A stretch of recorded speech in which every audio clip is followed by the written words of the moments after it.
This week on the Not the Top 20 podcast, more fuel on the flames of the Championship relegation battle. Callum Robinson, the card difference in the South Wales derby. Elsewhere, a big win for Pompey. That Guy Ritchie giving Boro lock, stock, and, two smoking barrels.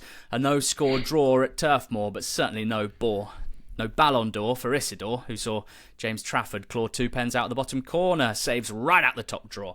And in League One, Wrexham are shocked in Shropshire, while Stockport sparkle in Berkshire. In League Two, we're asking, can Carlisle buy style? And are Walsall the best League Two team we've ever seen? That'll be the Not the Top 20 podcast. I'm Ali Maxwell. He's George Elek. We're going to start with a strong theme in the Championship, which is something you were getting very excited about on the WhatsApps this morning, George. The Championship relegation battle, in your words, thrown wide open over the weekend. Why? How? Well, I mean, it was relatively open beforehand, but sometimes, as we kind of often say about the bottom of the table, because teams towards the bottom end don't pick up as many points as teams towards the top naturally, it means that things can change quite quickly in individual weekends. And this weekend, we had one of those where there were quite a lot of unexpected results. And that meant that quite a lot of teams picked up wins or points they didn't necessarily expect to pick up. And therefore, those that didn't, not only did they lose themselves, but also suddenly all the teams around them were winning, and that was pretty damaging. And it feels to me like because of the teams who did lose, the teams who lost were maybe those we didn't expect to lose. It means that things are looking very different now to how they looked before the weekend itself. It feels like there are probably a couple of sides who had home games that they probably expected to win, going into it thinking the teams around us got quite difficult games, it should be a good weekend for us, who suddenly at 5 o'clock looked at the league table and thought, oh my God. So you're probably talking specifically about the likes of Millwall losing 1-0 at home to Hull City, and therefore Hull City winning 1-0 away at Millwall. You're probably thinking about Derby County losing their 4th league game in a row, 2-0 at home to Watford. I guess you're probably also thinking about Plymouth Argyle losing 1-0 at home to QPR as being the real losers of the week down in the Championship relegation battle. But then you've also got the likes of Cardiff City, 3-0 winners in their biggest home game of the season against the Swans. Hull, as mentioned, winning away. Portsmouth beating Boro by 2-1. And then Oxford also getting yet another win under Gary Rowett. So let's just start chopping it up among that. I mean, what's the most important game to talk about first, in your opinion, apart from Oxford 1, Blackburn 0? Maybe the one you haven't mentioned. Line that up nicely, didn't I? Luton 0, Preston 0. The worst game of the season so far in the Championship. Exactly. Most match that happened of all matches that have ever Exactly. happened. And that's why it's so important. I mean, this was... Normally we don't talk about these, but because we're talking about the Championship relegation picture as a whole, I think Luton, even though they didn't lose their game, are probably the ones where suddenly... You look at the league table now, Luton are 23rd in the league table, right? And we know that the gaps between positions are so small, and realistically it doesn't really matter exactly where you are with this many games to go. But, it was the first game of the post-Rob Edwards era. In our mid-season predictions, I had Luton getting relegated, and we had quite a lot of comments either on Twitter or on YouTube from Luton fans just saying, like, I think you're misunderestimating. I think you are underestimating the impact that Edwards leaving will have on us. Where, like, he was actually the issue. Now he's gone, things should be okay again. And, I don't often think it's as simple as that. I think maybe Plymouth Argyle fans have learnt in the last week or so that it's not always as simple as just getting rid of one person can change everything. But a home game against Preston was such a good opportunity for Matt Bloomfield in his first game in charge, that for it to transpire to be, as you say, one of the worst games I think anyone's ever seen, where you watch, I watched the extended highlights back, but you watch the short highlights back. And even in the short highlights, every single highlight should never be a highlight on any other highlights package ever. Like there's one free kick from Jordan Clark where he basically just kind of rolls it to Freddie Woodman, and that's the closest we get to a goal. It is like absolutely horrendous. And a friend of ours who was at the game messaged saying afterwards that there were smatterings of boos at full time. I mean, presumably not direct. They were shouting Bloomfield. Right, yeah, Bloomers. They loved it. Clean sheet, point on the board. Come on. And I'm sure that wasn't directed at the manager, but it was directed at the entertainment on offer and the football on offer on the day. And as I said in our mid-season prediction pod, because of Matt Bloomfield being relatively inexperienced at Colchester and at Wycombe. But because he's never managed the Championship before, and because you've got someone like, for example, Mark Robinson at Stoke or Gary Rowett in Oxford, you're going to have a Luton fan base. But if things don't start well, I really believe that things are going to get very awkward for him very quickly, especially with a Tuesday night away game at Oxford, where if they don't put in a decent performance there or get anything out of it, I think it's going to be a really difficult start. So yeah, for sure, Argyle losing at home to QPR is massively damaging for them, as is the Derby's defeat. But it almost kind of sums up my mindset where when going through the winners and the losers of this relegation battle, you didn't even mention Luton, because I still feel like there's this perception that like they're going to be okay, like they're going to be all right eventually. Because on my list of results, the 0-draw was right at the bottom. But I just think for them, they need really, really soon to find a way to improve their performances, because as has been the case since the beginning of the season, they are playing like one of the worst teams in the league every single week. I want to put forward a smidgen of positivity. The clean sheet and the fact that Preston had next to no opportunities either. Luton have been shambolic out of possession, shambolic defensively, with real confusion in both the sort of defensive unit and therefore, as a result, quite a lot of individual errors that have cost them goals. And I was just pleased to see them keep a clean sheet. Bloomfield switching away from a 3 at the back system, which they've been wedded to for quite some time. It kind of, I was thinking about it when they were looking for a new manager. What would you do if you go into Luton? Because on the one hand, you might look at the top of the pitch and see Morris and Adebayo and Brown and be like, actually, there aren't many teams in the Championship that have 3 senior strikers of that sort of level of quality. And start at the top of the pitch with 2 up top and work backwards, which generally ends up in your team playing 3-5-2. But it's not, there are other issues in the squad at wing-back which make that awkward, at centre-back where they've got loads of players but haven't quite found the right balance. So I was kind of pleased to see him trying a 4-3-3. I still don't think on paper it looks particularly perfect, but it was Morris up top with Isaiah Jones on the right wing, Jacob Brown on the left wing, Amari Bell at left back, Hashioka at right back, Nakamba sitting in front of Tom Holmes and Mark McGuinness, with Jordan Clark and Tom Krause to kind of number 8. So I think there's some positivity just based on the team selection, the change of shape and the clean sheet, and we got to hope that some actual shots follow in future fixtures, because that was pretty bleak. It was quite bleak as well for Argyle, where their 1-0 defeat against QPR, George, that was like an Argyle away performance, but it was at home, and that's going to be a big problem if that continues. The result and the performance, well, the performance is really, really poor and a massive concern. The result is a bit of a disaster due to the results of others around them. But yeah, probably their worst performance of the season at home park, which is not ideal for the new manager who came in on a wave of viral positivity and got a 1-1 draw at home to Oxford in a game where they didn't play that well, and then a really poor performance and defeat against QPR, who missed so many chances that it could have looked a lot worse on paper. I mean, Frey and Chair and Dunn all missed golden opportunities. And Ryan Colley, as he has done a couple of times recently, just went, okay, I'll sort it. I'll slot this one into the corner. So really, on the other side of the coin, impressed by QPR's away performance and excited to see them in the flesh on Saturday. I'm going to the Martí Cifuentes against Danny Röhl derby at Loftus Road, which I'm very excited about. Can I offer a theory on Argyle? And I think this is going to...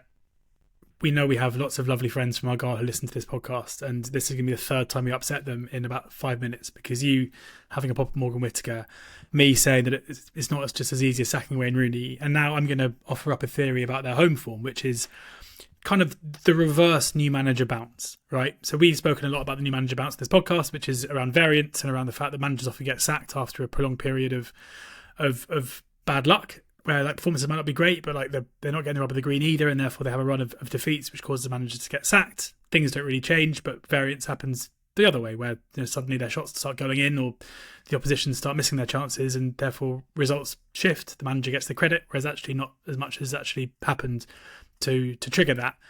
I think there might be an element of this in reverse with Argyle's home form, where if you look at their home form and the away form this season, they've been chalk and cheese, right? Away form has been absolutely terrible. Home form has been pretty good.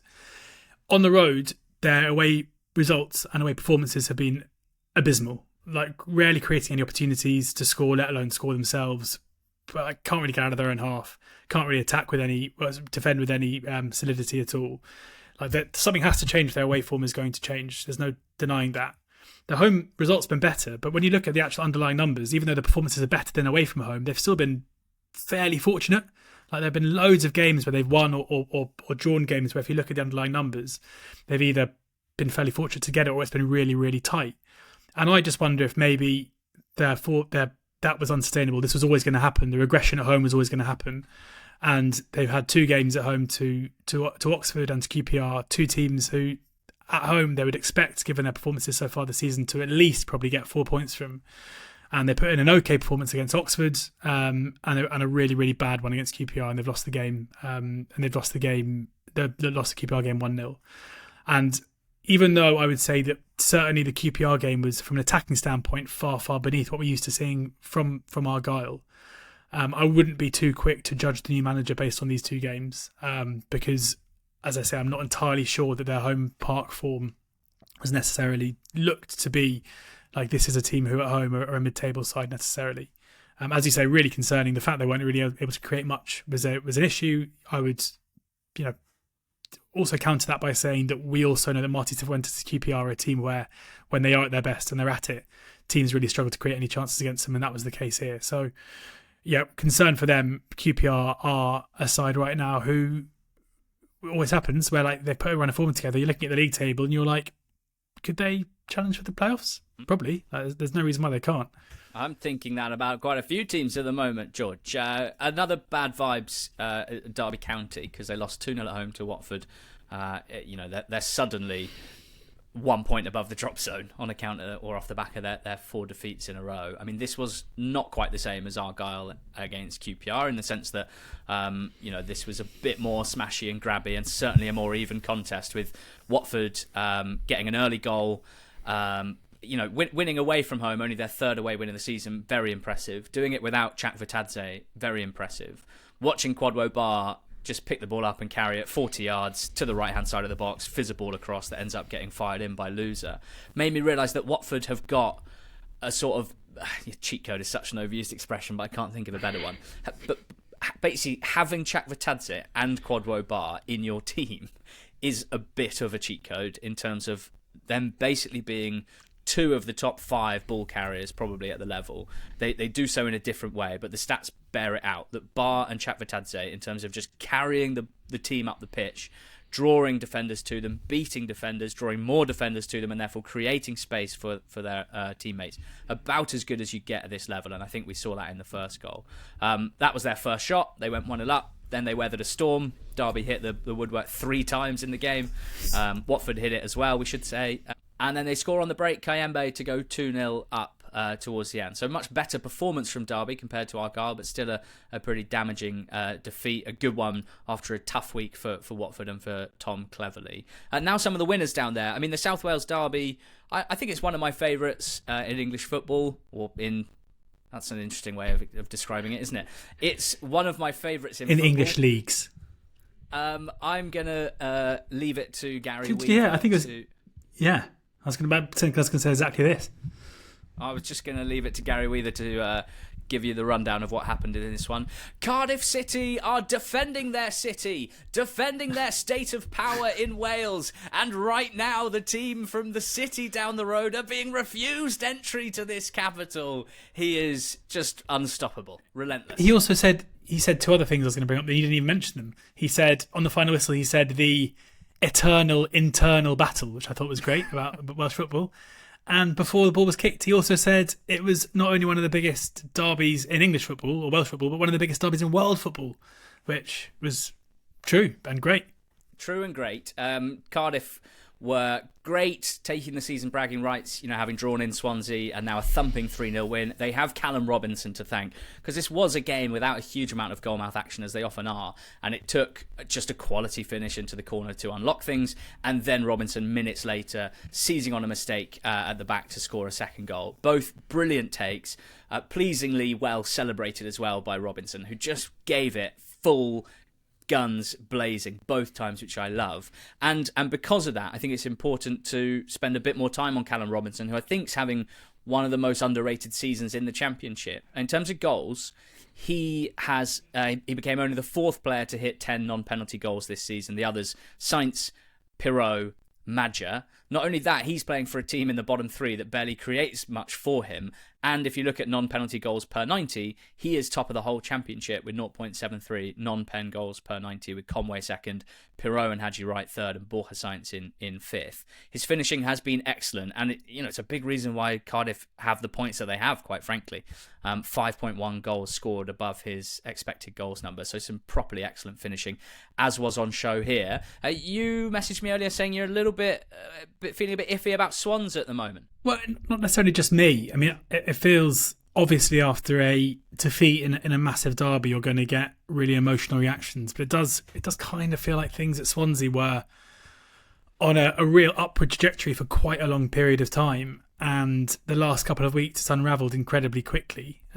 We have a 4-0 and a 3-0 defeat in their last two games away from home. Their away form has been poor for a while now, but also kind of caveated by this quite weird speculation around Luke Williams and West Brom, where he was asked about it and he didn't really reject the speculation, then came afterwards and kind of apologised for fanning the flames a little bit and said he finds the whole thing quite funny. There's a stubbornness, I think, to his... It's quite... I mean, funny is the wrong word.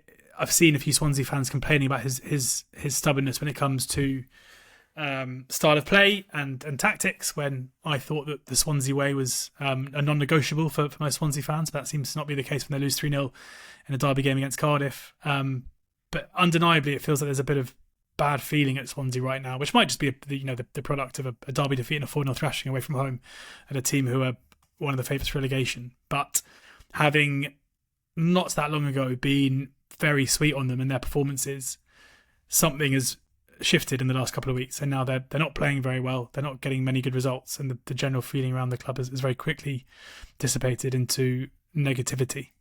Do you wake up on the wrong side of the bed this morning, mate? Don't answer that, because I know what the answer is, and I know firsthand I have to sleep, how don't you, to wake up? Life is with babies. But I only say that because you're just a couple of little snipes already in the first 20 minutes. You've come out sniping like Day of the Jackal vibes. You basically said that Morgan Whittaker was rubbish in the intro, so I don't know what what you're saying. Okay, all right. Well, let's go big ups to some of the winners down at the bottom who have made this relegation battle even more interesting. Hull City at Millwall. I watched this one because I was heavily invested in a goal. I would have just taken a shot, to be honest, from Gustavo Puerta, the Hull midfielder. It was quite frustrating watching him basically join every single attack. He was kind of the fourth most attacking player, trailing their attacks from the front three as the most advanced midfielder, and then just the ball just never really getting to him. And when it did, there were defenders in the way. But Hull were good away from home. I mean, they're much improved under Ruben Tellez. There's absolutely no doubt about that. At this stage, 3 wins in 6 when they were desperate for points before he arrived, and beating Blackburn when they were going well, beating Millwall to 0 as well. Impressive stuff all round.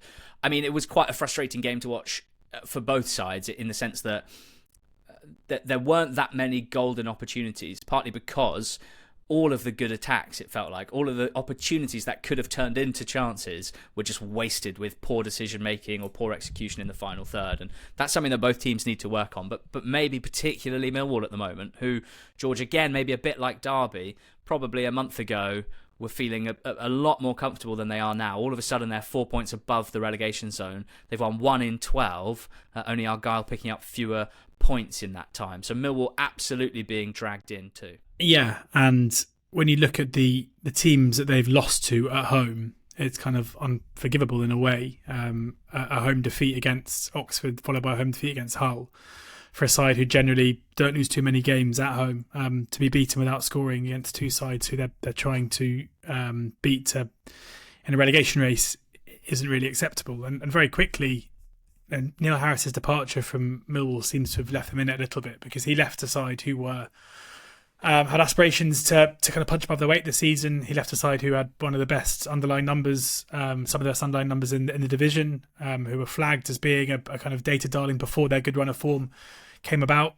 And in Alex Neil, they should have a manager, you'd think, who'd be able to at least be a kind of safe pair of hands and manage them through a difficult kind of transition period over the course of the rest of this season before building up towards next season. But for whatever reason, it's not working right now. They are maybe another side who are not quite getting the luck of it. You know, they're in neither game against Oxford or Hull were they by any stretch kind of dominated. And it was an own goal here that undid them.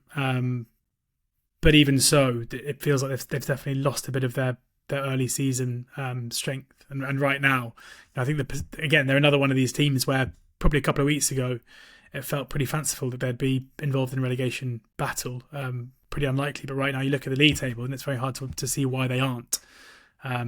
So yeah, Neil has to, he probably came in and looked at the run of games they had and saw those 2 home games and thought, yeah, this is good. These are 2 opportunities that I've got. Like I guess Rowett coming into Oxford and having Cardiff and Plymouth Argyle immediately, 6 points, job done. Thank you very much. Whereas for Neil, it's gone the other way. And it's going to be a test of him now to see how he can arrest this slide. And Pompey had gone to Blackburn in midweek and they'd lost 3-0. But no licking of wounds, nothing of the sort actually. Beating Boro 2-1 in a result that you very much saw coming on the betting show. Not sure if you necessarily saw Matt Ritchie turning into prime Mo Salah in the second half to turn it around and win it. Such a weird winner. Deflected. Like I can't remember. Yeah, own goal. Own goal. Yeah. Won't be given as one, but definitely an own goal. Yeah. Sorry. Interesting. Yeah. Well, after he hits it? Yeah. Well, it can't be deflected before he hits it. Well, no. As in, not like it could have been like a covering defender that I missed on the line trying to hook it away or something. Because it was weird. Yes. Boro, latter left puts them ahead. And again, kind of struggling to see the game out. Their form over the last 6 weeks or so has been a massive disappointment. They're in such a position of strength to really push on and try and be one of the teams involved in this promotion race. And they still are, but albeit they're now scrapping it out for one of the 2 playoff positions that we assume are the only 2 that are probably going to be available given the state of the league table. But for Pompey, their good form at home continues, and that's what's going to be the most important thing in trying to keep them up, because they are seemingly able to be the better team at home in most games. This one, they were by no means clear like they have been in other home games prior to this. But as John Mousinho said in his interview afterwards, regardless of where they are on the league table, he believes Boro are one of the best teams in the league. It's very hard to disagree with that. And to come back from 1-0 down with Matt Ritchie scoring 1 and then assisting an own goal for the second. Again, a very significant result in this battle towards the bottom end, because even though I might have put them up as a bet on the betting show, it certainly wouldn't have been expected amongst their rivals that they come away with 3 points in that one. And Oxford beat Blackburn by 1-0 with a Cameron Brannigan penalty. No, free kick. A free kick, which he struck with power into the top corner. I have to admit. Deflected. Was it? Mm-hmm. Oh, that's a shame. But it's tiny. It's like a nick off Helek's neck. Helek? First goal scorer? No. No? Okay. What? I gotta hold my hands up here, mate. I saw Oxford 1-0 Blackburn, and I opened up the match stats this morning, and I was pretty confident of what I was going to see, and it wasn't that. I wasn't expecting to see, especially with it being a free kick goal. I was like maybe a bit of a sort of spammy win for Oxford, but 17 shots, 6 on target. Not what I was expecting. Now closer in points and places to the top 10 rather than the bottom 3. Not necessarily what I was expecting. Are you struggling to keep a lid on this? Struggling to keep a lid on my cup of tea that I was making when Brannigan scored, and it went all over me and all over my floor. I don't know how I didn't get burned. It was actually really weird. I was suddenly like, hold on, that's boiling hot water all over me, and I'm absolutely fine. It was Oxford's best performance of the season by miles. And it's one of those classic games where if you speak to a Rovers fan, they'll say like, yeah, Oxford were decent, but we didn't turn up. Whereas as an Oxford fan, you're saying, well, you didn't turn up because we were really good. And I think both things can probably be true. Oxford were, and it's also the manner of the win. I'm no stranger to Gary Rowett teams. I've watched a lot of Millwall under him. I've watched a lot of Birmingham under him back in the day, and Derby. Like I know, even though that Derby team scored a fair few goals, I know what I was expecting to see, and maybe he will revert to type in time, and we will become that team. But I just wonder, and I do think back to the Business of Sport podcast he did a few weeks ago, where he spoke about how his own kind of footballing ideology is very different to what we've seen him do at other teams, where he said, I had to do with the tools that I was given at those sides. Whereas he said in his words that he wants football to be played like Jurgen Klopp. He said that he was his kind of the person that he associated his ideology best with in terms of high press, high energy. When you consider how rigid and structured Millwall were, you can't really think of two more different examples of playing style. But that is what we're seeing from Oxford. Oxford are relentless out of possession, playing a pretty high line. When they do have to shuffle back, they're compact and very comfortable out of possession. But there's no, like almost, I would say the biggest shift from Buckingham to Rowett has been the freedom that players are playing with. Like there seems to be a real encouragement to allow players to express themselves, whether that's Placheta doing these weird like Cruyff flicks down the touchline, whether it's Volks kind of charging around, basically playing as if he just looks a completely different player to how he looked before. Like he looks like he's so bullish and confident in terms of what he's going to do on the ball.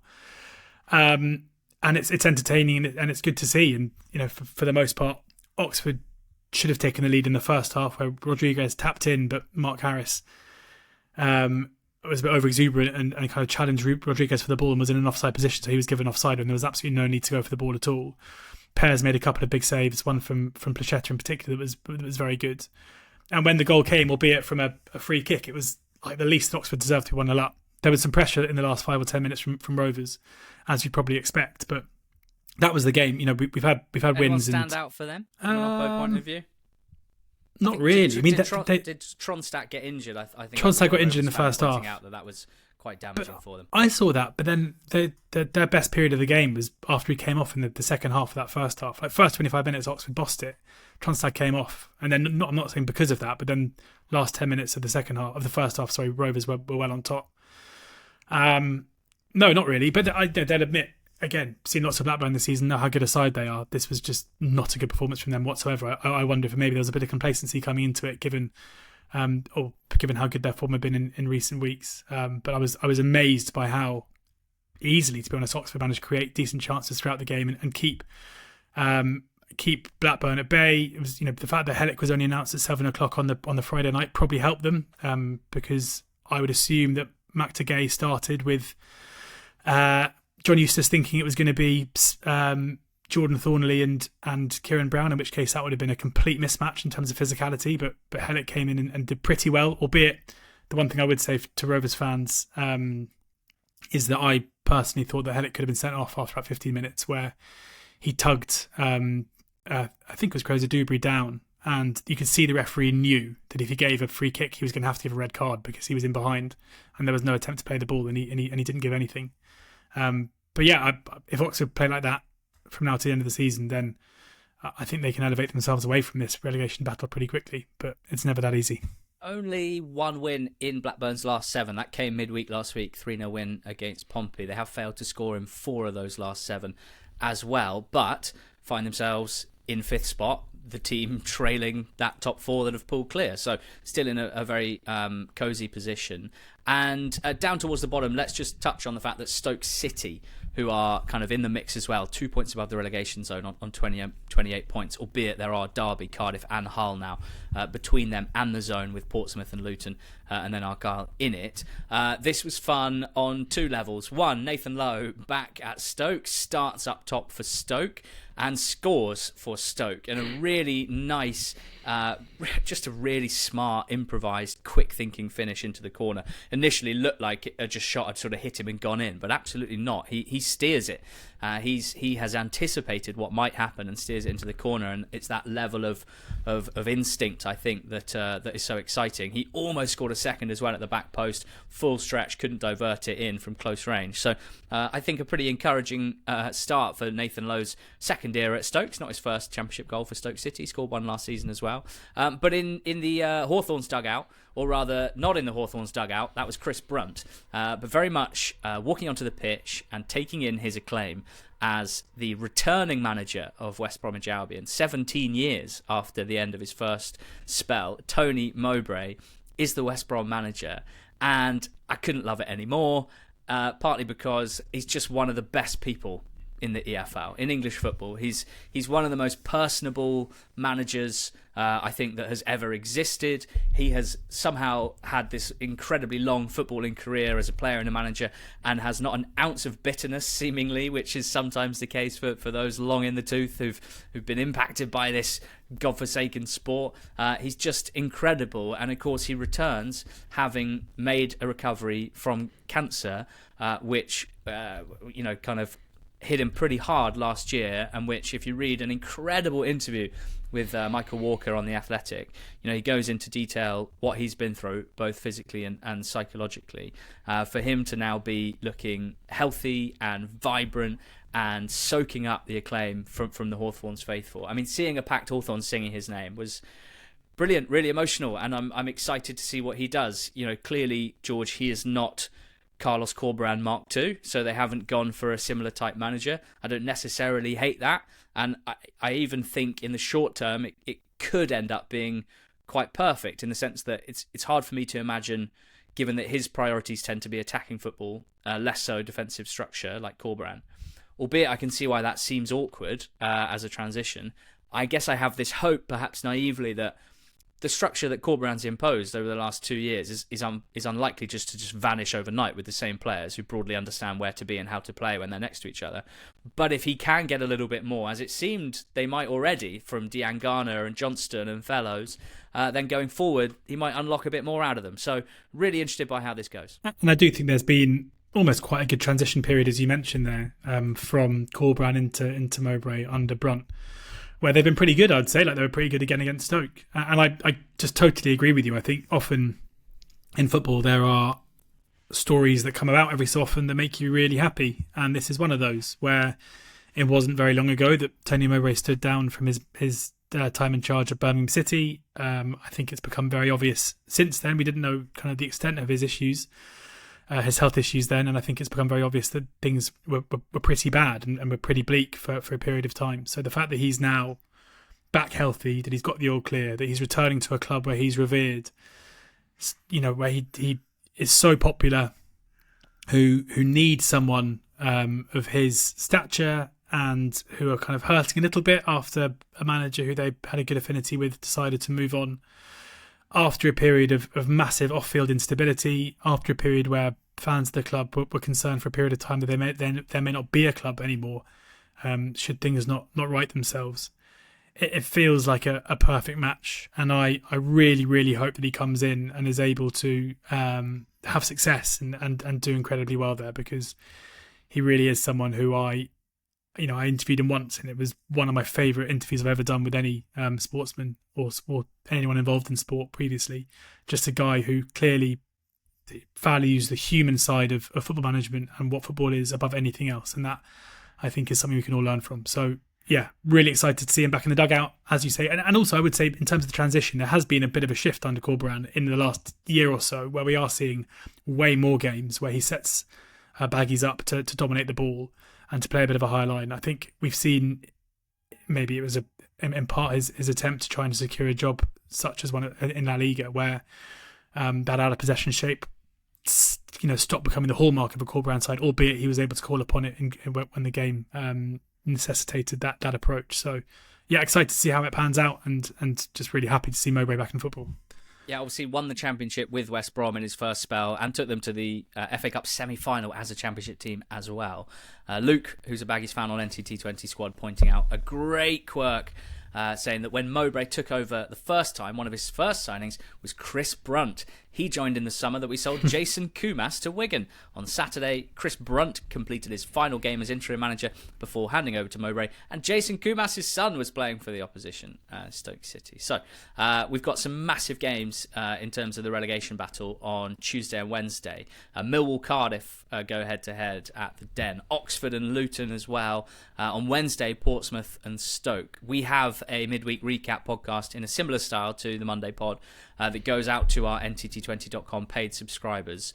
That'll be out on Wednesday, and we'll be covering in detail the goings-on in the EFL on Tuesday night. So if you want that extra audio content. You do have to be a paid subscriber of NTT20.com. It's £7 a month, so about £1.50 a week.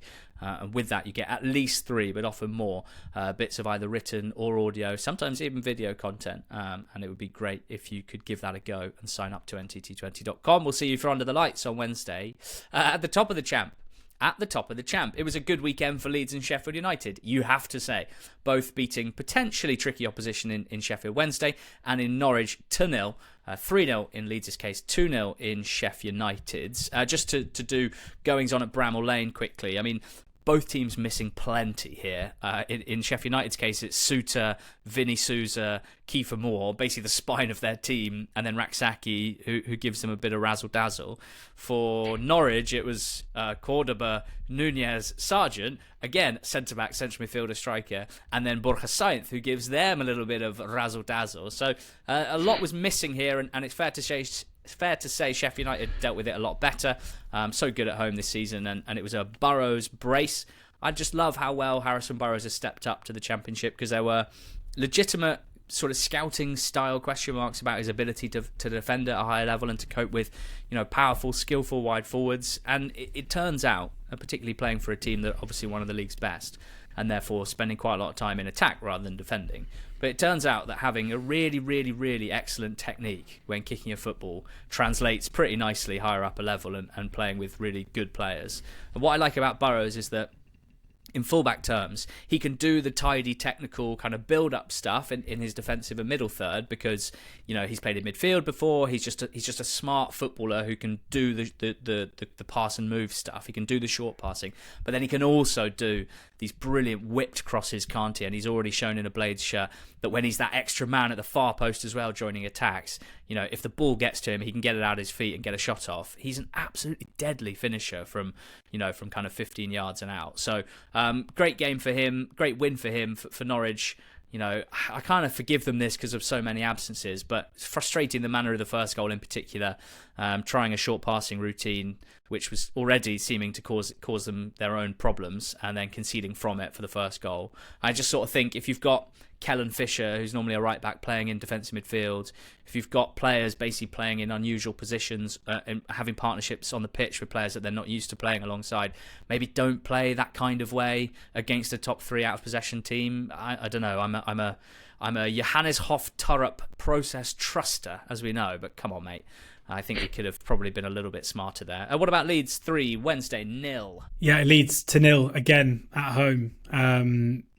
A game that was live on ITV, so pretty significant in terms of terrestrial TV showing EFL football for the first time. Obviously a clash between two teams from Yorkshire with kind of no love lost, and Leeds managed it incredibly well. Manos Solomon scoring the opening goal after just 3 minutes, and you'd maybe think that then Wednesday would be able to come back at them. They had a couple of opportunities from set pieces after that, Hekwe and Windass with those, but for the most part in the second half it was one-way traffic in a matter of time until they were able to get the necessary goal to ease clear, and it came later than you expected through Ramazani, with Tanaka making the game safe late on. It's still just the case with Leeds that at home they are incredibly strong, and I previewed this for our betting show sponsors AK Bets. I looked at it and I looked at Wednesday's away form and I looked at how many goals they were scoring, and I was like, yeah, this is probably the one where Leeds, especially with Meslier back in the side and shorter confidence, maybe this will be a game where Leeds don't have it their own way at home. And even though maybe Wednesday created more than we see most teams do at Ellen Road, it was still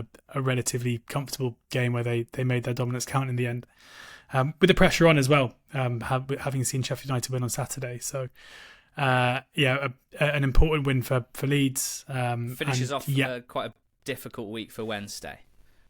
With bit of he said, she said between Röhrl and Chanziri. I mentioned last week. Why? What's going on with Shay Charles? Shay Charles has been recalled, but who does he play for? Is still able to play another game or two before he gets recalled. I think they built in this 7-day clause where you could trigger the recall, but he was still a Wednesday player for 7 days. So, he's going to go back to Southampton and be part of their first team squad, which, I think there's lots of different opinions about what's best for a young player, and people don't like seeing young players recalled from loans when they're doing well, and I do sympathise with that. I genuinely think that if he starts games in the Premier League for Southampton, it'll be a massive benefit to him. Even if they get relegated, even if they struggle, even if they lose all the games that he plays, there will be a massive benefit to him for doing that. And he is playing at such a consistently high level this season that I do kind of want to see him start Premier League games. I do want to, he's come on so much. I do kind of want to see how he stacks up there, because everything about his game just screams, the perfect midfield profile to play at Premier League level. There was a couple of moments yesterday even where just the way that he recovers the ball, how quick he is over the first few yards as well. It's just so, and good on the ball, of course, as well. It's really, really impressive. So not a great week for Wednesday with, as always, a farcical fan forum led by the owner, Chanziri. Loads of stuff to dislike from that. I'm sure you can read some recaps online. I haven't got the time to go through it all. And then Burnley 0, Sunderland 0. We will touch on Bristol City, so don't panic, Coventry fans. But Burnley 0, Sunderland 0, George. That was a match that really, really, really happened on Friday night. Box office stuff, but despite the 0-0 scoreline. And I wonder how you kind of parse this one. Like, is it bad for both sides to come away with nothing? Is it good for both sides in that Sunderland, with a tough fixture, didn't lose it, and Burnley, not playing very well and frankly second best, didn't lose it either? Where do you fall down here? I mean, there are so many different ways you can look at it. I think from a very kind of binary, obvious sense, a 0-0 draw when both Sheffield United and Leeds win doesn't need the team any favours, because it doesn't really matter where they finish against each other. It's making sure that they are either first or second in this mini league. So losing ground on those above them is frustrating. Similarly, I think for Burnley, they'll feel like they shouldn't ever really drop points at home. And Sunderland will feel like, given they had 2 penalties very late on, that they shouldn't really, they should have put one of those away and won the game. Obviously for Burnley, given the context of what happened on the pitch, they're probably going to feel like they got away with it more, albeit the first penalty obviously wasn't a penalty, like so obviously wasn't a penalty. The contact was so far outside the box. Having said that, if the contact is outside the box, then Ian Riley is sent off. Whether that makes any material difference to the scoreline, who knows? The fact that he made a block late on, the game develops in a very different way. If Ian Riley is sent off, then that ball doesn't fall to Mayenda 6 yards out for Ian Riley to make the block, because it's a free kick rather than a penalty, and things develop in a very different way. So who can say? But in the second penalty decision, I think it's really soft. But if there was VAR in the Championship, I don't think it would have been overturned. There is quite clearly some contact on Sirkin. That means that he doesn't dive, and he is brought down, and the ball is still in play, and the ball is still active, and he's still in control of the ball. So even though it's not one that I probably would have given myself if I had the whistle in my hand, I can see why it was given. But I think for Sunderland, probably the overarching thing to mention here is that Sunderland went away from home to a team who are very good and with a better side, as you say, and it was only the fault of their own finishing, whether it was Isidore's incredible strike from Lefay's unbelievable near assist from wide on the left hand side. Like how Isidore's got to be one of the cleanest strikers of football I've seen. Even the first penalty was one of the hardest penalties I've ever seen. It's unbelievable that Trafford managed to save it with just one solitary palm. But I think for Sunderland, they'll come away from that.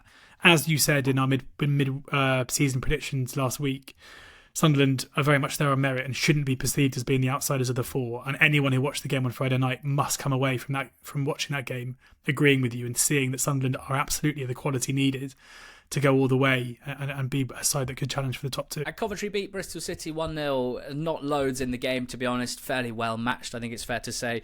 Wells with a one-on-one early on. Big save down low by Oliver Dovin. Significant that he's now back in nets for Coventry and seemingly playing quite well. They need that, given that he was their, summer addition to be number one. Didn't start so well for him, but it'd make a big difference to them, and being able to actually back up some of their performances with the results to match if they can have a keeper from now to the rest of the season that is stopping shots. And then some finish from Brandon Thomas-Asante, who again, joins in the summer and, has played a fair amount of football without looking particularly dangerous in front of goal. Obviously offers more than that, in terms of his all-round game. But this was some finish to win the game. Sort of Sergio Aguero classic, when you're when you're sort of dribbling down the right side of the box, the angle is narrowing, and we're all brought up to hit it low and hard across the goalkeeper. But these days, the data suggests that the best option, if you can pull it off, and it is difficult, is to go powerful,